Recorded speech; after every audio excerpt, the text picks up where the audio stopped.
The knock came just after midnight, the kind that slipped between seconds and made the house feel suddenly smaller.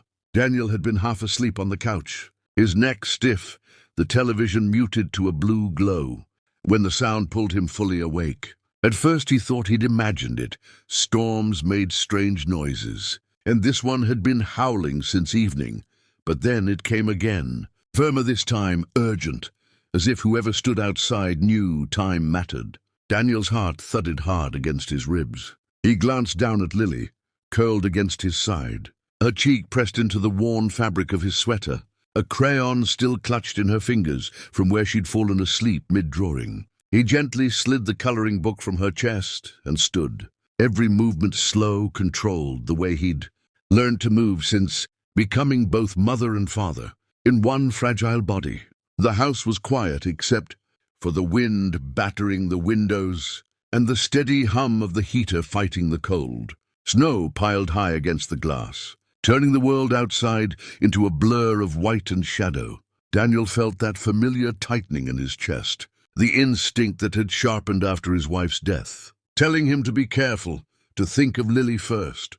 No one knocked on doors this late in their small town, not unless something was wrong. He moved toward the door, pausing to switch off the porch light and peer through the peephole. A woman stood there, hunched against the storm, her coat soaked through, dark hair plastered to her face. Snow clung to her shoulders and lashes, melting into thin streams down her cheeks that looked like tears, until she lifted her head and Daniel saw the raw fear in her eyes. She knocked again, weaker this time, as if her strength were running out. Daniel cracked the door, open just enough for the wind to push a knife of cold air into the house. "Can I help you?"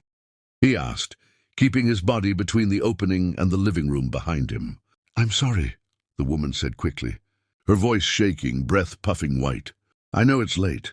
I don't have anywhere to go. The storm. I just need somewhere warm for a little while." Daniel hesitated. Every warning he'd ever heard crowded his mind at once stranger, night, single father. But then the woman swayed slightly, grabbing the doorframe to steady herself, and he noticed the way her hands trembled uncontrollably, the dark bruise peeking out from beneath the sleeve of her coat. The wind howled louder, almost as if daring him to close the door. He thought of Lily again, of the nights she'd woken crying for her mother, of the promises he'd made to raise her kind even when the world wasn't. He stepped back and opened the door wider. "Just until the storm eases," he said. "Then you go." Relief flashed across the woman's face so fast it hurt to see. "Thank you," she breathed, slipping inside as if afraid he might change his mind. Warmth wrapped around her immediately, and she shivered hard, her knees buckling. Daniel caught her elbow instinctively, feeling how light she was, how close to the edge of collapse. "Sit," he said, guiding her toward the chair near the heater. He handed her a towel from the hook by the door. "Dry off." She nodded, fingers fumbling as she took it. "I won't cause trouble," she said almost to herself. "I promise." Daniel didn't answer right away. He closed the door, locking it, and listened for a moment, the storm masking everything else. Only when he was sure no other sounds followed did he turn back. The woman pulled off her gloves with effort, her hands red and raw from the cold, knuckles scraped. As she wiped her face, he saw more clearly the exhaustion etched into her features, the way her eyes kept darting toward the windows as if expecting something or someone to appear. A soft sound came from the couch. Lily stirred, blinking sleepily, her gaze fixing on the unfamiliar figure by the heater. "Daddy?" she murmured. Daniel's heart jumped. He crossed the room in 2 strides and knelt beside her. "It's okay," he whispered, smoothing her hair back. "She's just staying warm for a bit."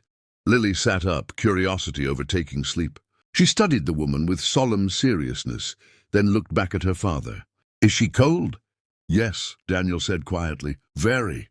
The woman watched them, her expression unreadable, something like longing flickering across her face before she quickly looked away. "I'm Mara," she said softly, as if saying her name too loudly might break the fragile peace. "Thank you." Again. Daniel nodded. Daniel. He didn't offer more. Names were enough for now. He moved to the kitchen and poured a glass of water, bringing it back to her.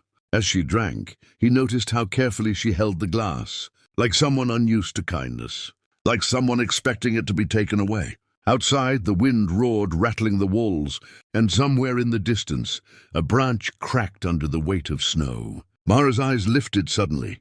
"Do you hear that?" she asked. Daniel listened. "Nothing but the storm. Just the wind," he said.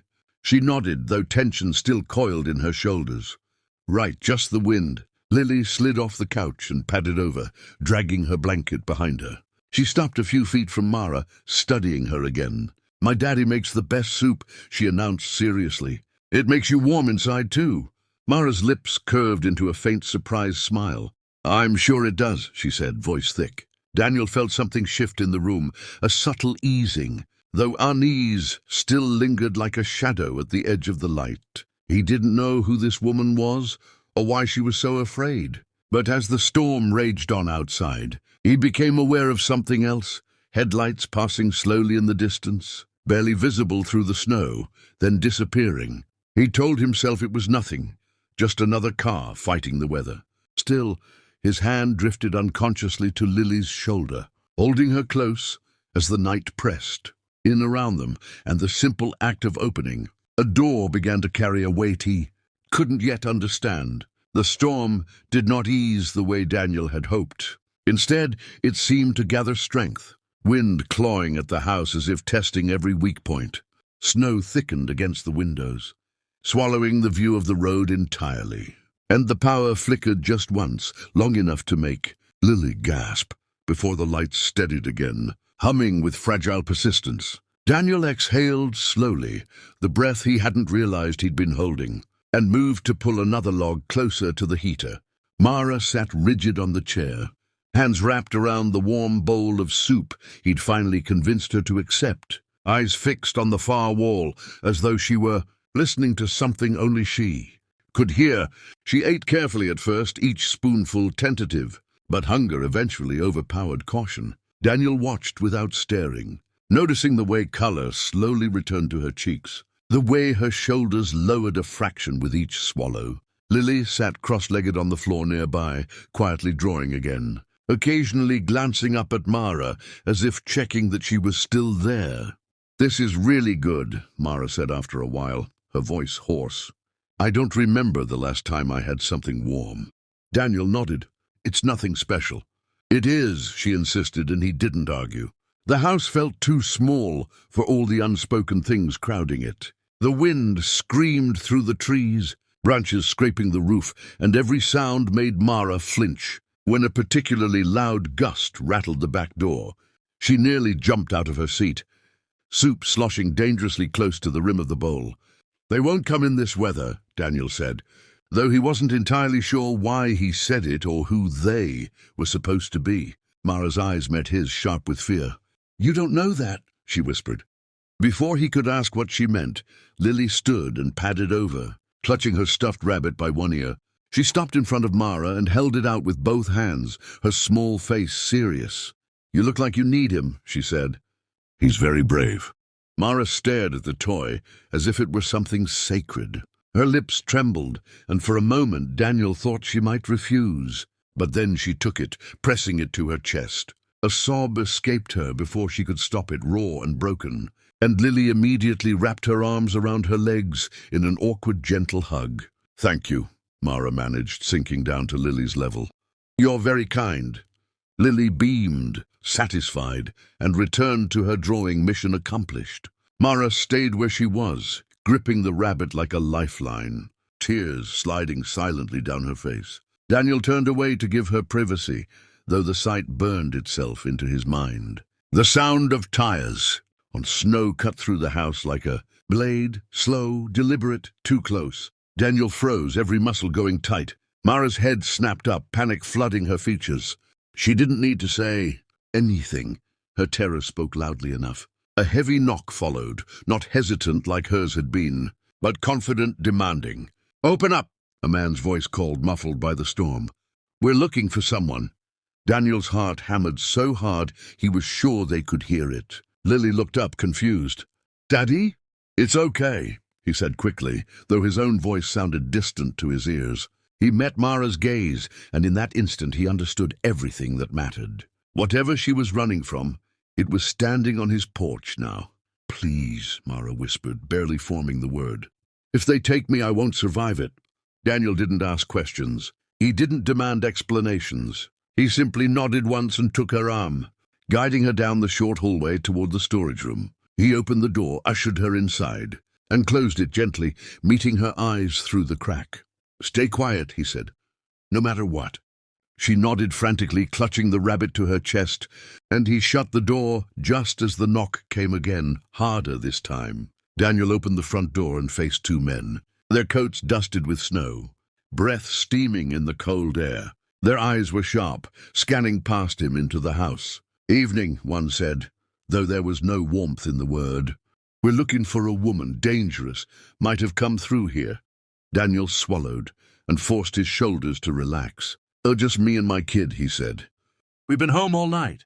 The man's gaze slid to Lily, who stood half hidden behind Daniel's leg, clutching her coloring book. "That's so." Lily peered up at them, unafraid. "Daddy made soup," she announced brightly. "Do you want some?" For a heartbeat, everything hung suspended. Then the second man snorted softly, shaking his head. "Storm's got everyone on edge," he muttered. The first man hesitated, eyes flicking back to Daniel, as if weighing something unseen. "Sorry to bother you," he said at last. "Stay safe."